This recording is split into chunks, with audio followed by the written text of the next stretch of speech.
Aid and attendance support is available only to veterans and surviving spouses who meet eligibility requirements. Eligibility requirements makes sense, right? There's eligibility requirements for every single VA benefit that's out there. This one's no exception or the rule. Most of them are you have to be a veteran, right? So some are, easier than others. But if you're thinking about any veterans benefit, any VA benefit, anything that has to do with the VA, if you want something, they got it, you have a question about it, you should call them. Look on their website, get them on the phone, send them a letter, smoke signals, fax machine. They're even texting a little bit now. And find out directly from them. They're the ones that, administer the program and pay you. So always ask them at the end of the day. So let's look at some of these eligibility requirements. The first one is an age requirement. To receive this pension, a veteran must be at least 65 years old, or you need to be the surviving spouse of a veteran that has not been remarried. If you are remarried, then you're no longer the surviving spouse. I mean, you are, but you're a remarried surviving spouse, and that removes you from some of the benefits. DIC benefits, there's other ones. So keep that in mind. Again, if you need clarification, you can always ask the VA on this stuff. If you were stationed at Camp Lejeune between 1953 and 1987, or you were there between those years, you may be entitled to benefits. Check out the link in the description to see if you qualify. If you're the child of an eligible veteran or surviving spouse, you should also be aware of this benefit. Why is this?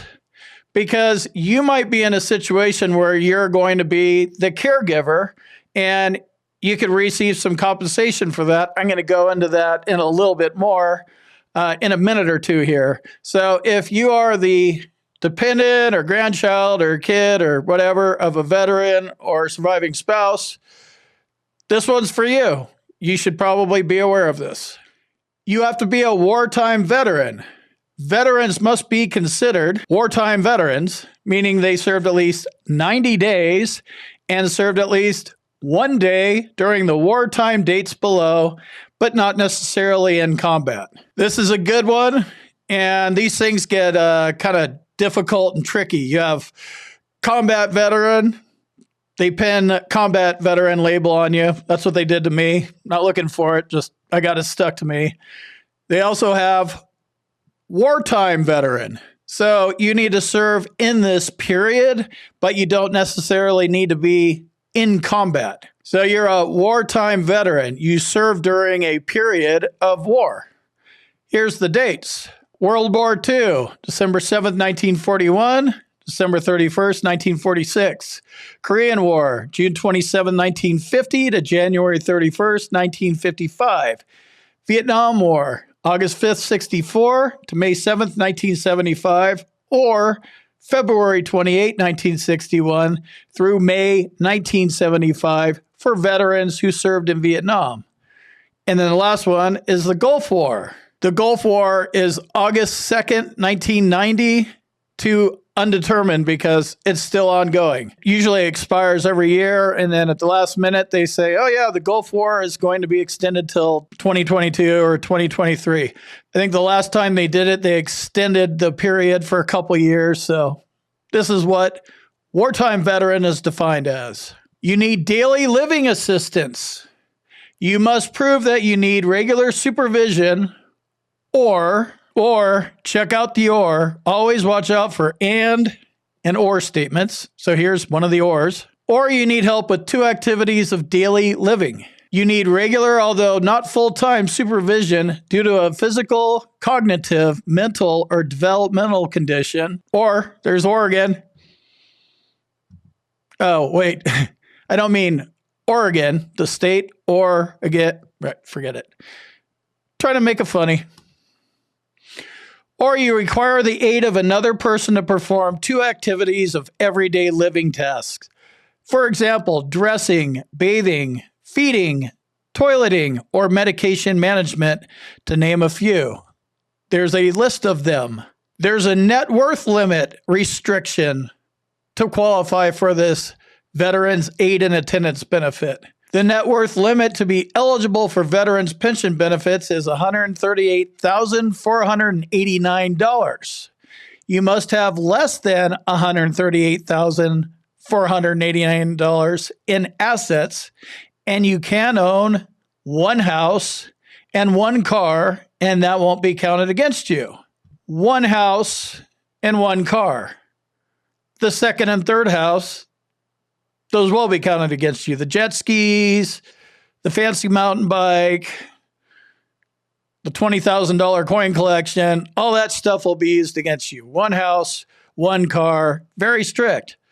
This might get you out of the running right here because this is a pretty low, net worth limit. But if you slide in and you take away your house and your car, you can live in a $10 million house and have a $10 million car. You just can't have multiple of either of those things. And there's a 3-year look back period. So what does that mean? That means when you, qualify and you're like, oh yeah, I got this, age, good, net worth, got everything. They're going to look back through everything, all your finances. You have to give them a bunch of shit. They're going to look back for 3 years. So if you're like, I want to qualify for this, and you have money to get rid of, then you're not going to be doing this for 3 years because they're going to look and they're going to find it. So that's why they do it. This is kind of a gnarly program. 3-year look back period. If you want to increase your veterans benefits rating, check out my boot camp. You could do that at combatcraig.com. I hold live sessions for boot camp members. I also have an email address. You guys could talk to me. We could talk face to face. My next live session is actually next week. So that's available to you if you want to learn what I know. I teach it in boot camp. A family member can be a caregiver. Remember when I said that if you're a kid or a grandchild or something, you should pay attention?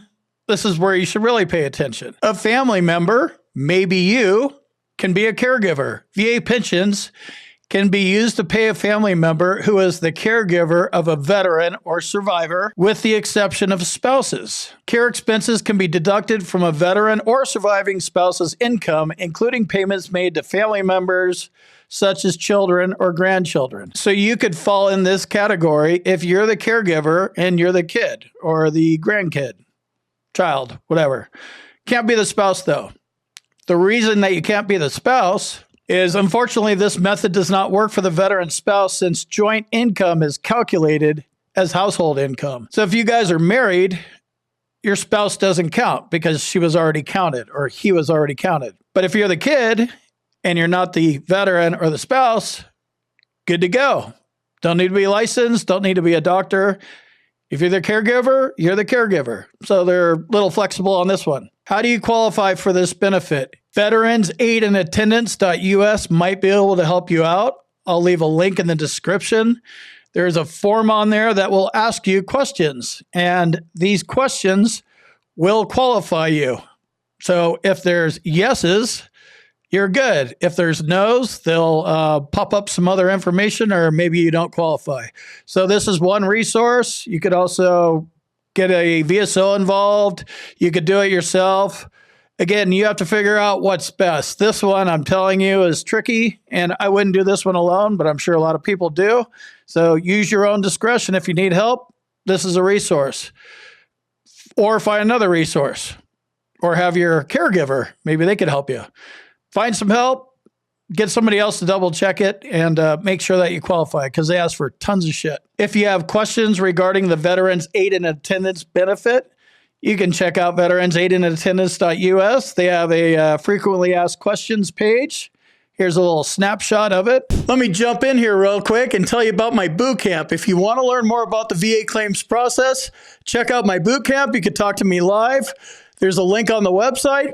And in the description, combatcraig.com. And also, if you need medical evidence, like a nexus or documenting your symptoms properly, go to our website, combatcraig.com, and it says medteam/nexus letters. Click on that link, fill out the form, boom, you're done.